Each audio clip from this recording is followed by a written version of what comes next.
Hi. Xin chào các bạn, lại là Noah đây. Hãy cùng mình trở lại chuyến đi Bali của mình. Và đây là chặng cuối cùng. Sau khi mà ăn sáng và check out ở Ubud thì bọn mình hướng về phía Kuta. Bọn mình đã chọn một điểm đến khá nổi tiếng cho điểm đầu tiên của ngày hôm nay. Đó chính là đền Tanah Lot, một trong những cái ngôi đền mà không thể bỏ qua khi đi đến Bali. Vé vào ngôi đền này thì sẽ được mua ở ngay cổng, ở chỗ này này. Nó có giá là 60.000 rupiah một người.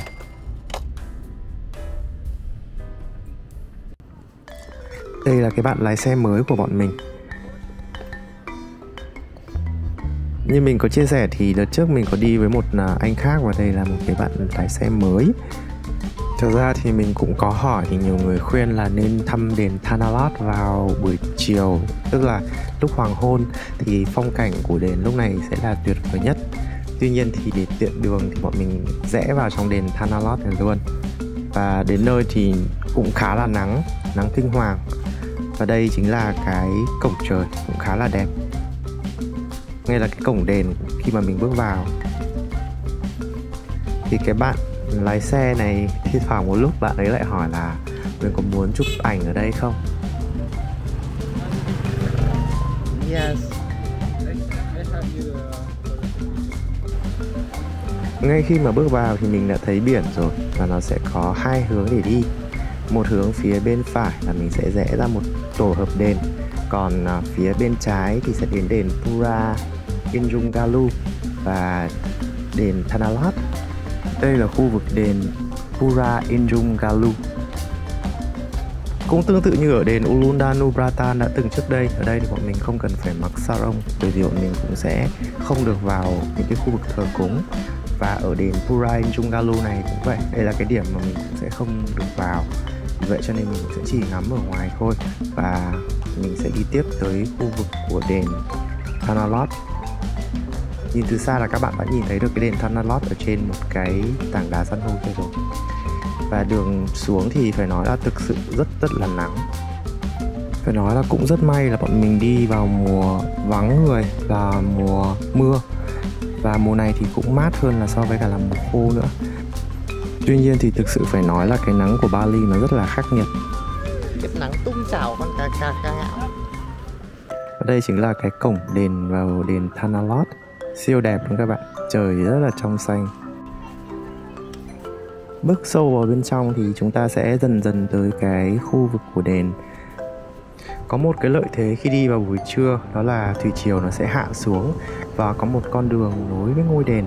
Còn bình thường thì nước sẽ chia cắt cái ngôi đền trên cái đảo san hô nhỏ này với cả là cái liền.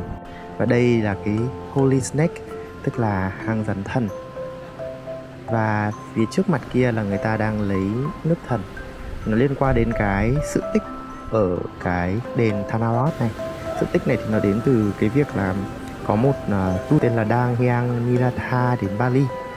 Và trong cái hành trình mà khám phá ấy, thì ông ấy thấy rằng cái hòn đảo này rất là tuyệt vời và có nước ngọt.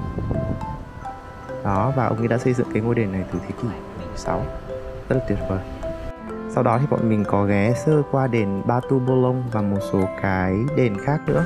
Tuy nhiên là phải nói là các cái ngôi đền này thì đều đẹp cả, và rất nhiều khu vực mà bọn mình không được vào.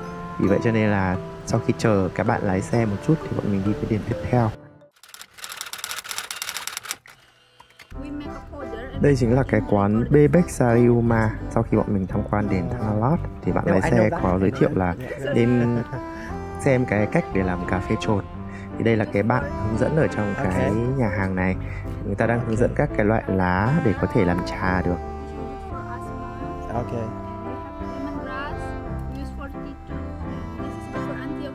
Yes.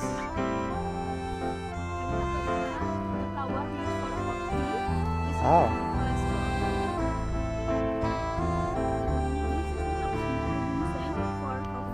Oh. Okay. Yeah. Đây chính là cái khu vực mà chồn ở. Thì lúc mà mình đến thì hai con chồn này đang ngủ ở trong hai cái lồng này.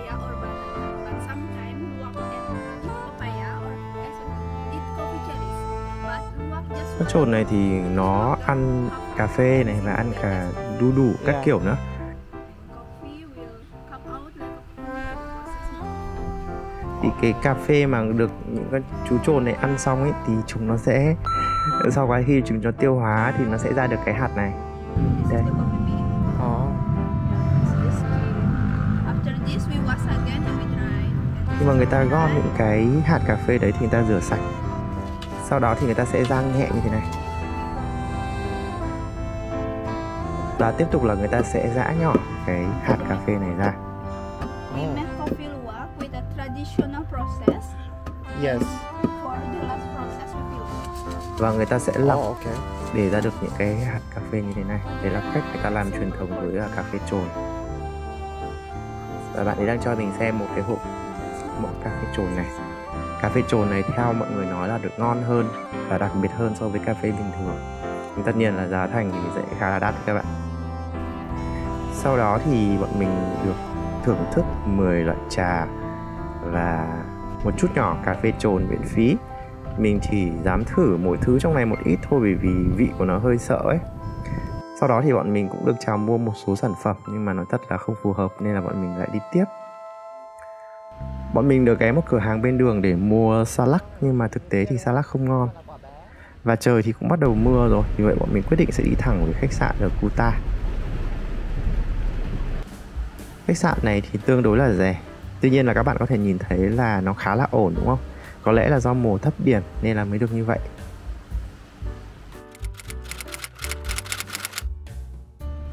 Buổi tối thì bọn mình bắt đầu khám phá Kuta, bắt đầu với cái việc là đi tìm chợ đêm Kuta. Đường đến chợ đêm Kuta khá là đẹp.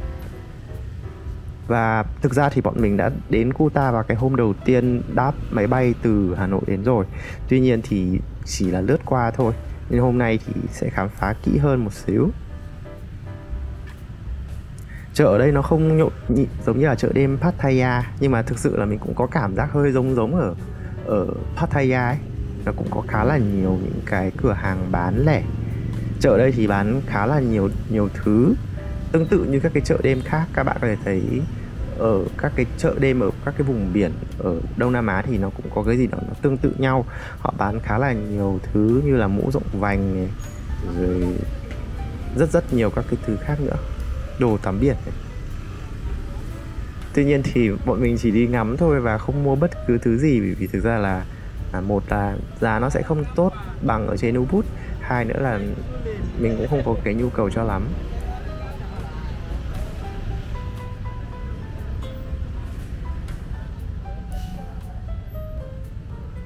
Như các bạn có thể thấy là mặc dù không phải mùa cao điểm nhưng mà đường đến chợ này thì nó vẫn là tắc đường và kẹt xe khá là lâu. Ở cái thời điểm của mình đi thì bọn mình phải chờ khá là lâu để bước qua được một số đoạn đường. Và thi thoảng các bạn sẽ nhìn thấy là sẽ có cái xe máy phi lên vỉa hè như bình thường, cũng giống như ở Việt Nam vậy.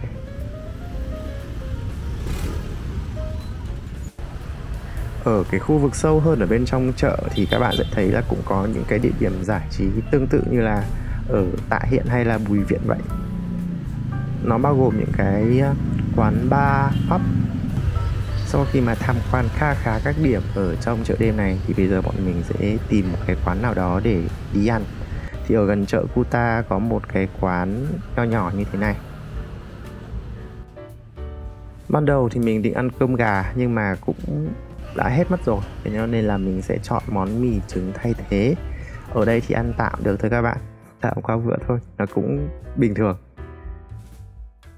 Sáng hôm sau thì bọn mình dành cả buổi sáng để đi mua salad về làm quà ấy. Và sau đó thì khi khá mệt rồi bọn mình quay vào một cái quán ở đó để ăn trưa.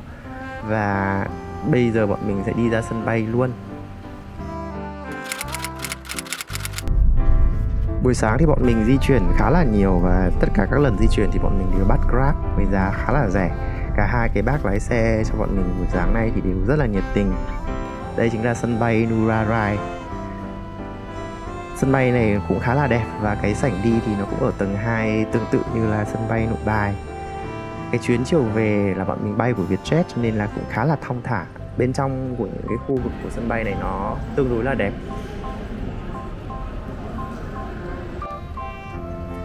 Khi mà chuẩn bị lên máy bay thì cái cảm giác nó hơi bồi hồi một xíu, bởi vì sắp phải về rồi. Mãi là sau gần 3 năm dịch thì bọn mình mới lại được ra nước ngoài. Bọn mình rất vui vì có rất là nhiều kỷ niệm đẹp với cái chuyến đi này. Và từ ở trên cao trên máy bay thì nhìn thấy lại toàn bộ cái hòn đảo này, nhìn thấy những cái núi lửa trên ấy thì nó rất là tuyệt vời các bạn ạ. Và rất là vui khi mà các bạn đã xem đến gần cuối cái hành trình này rồi. Bây giờ thì bọn mình cũng chuẩn bị dần về tới Hà Nội. Mình xin tạm biệt và hẹn gặp lại các bạn ở những video tiếp theo. Xin chào và hẹn gặp lại các bạn nhé. Bye.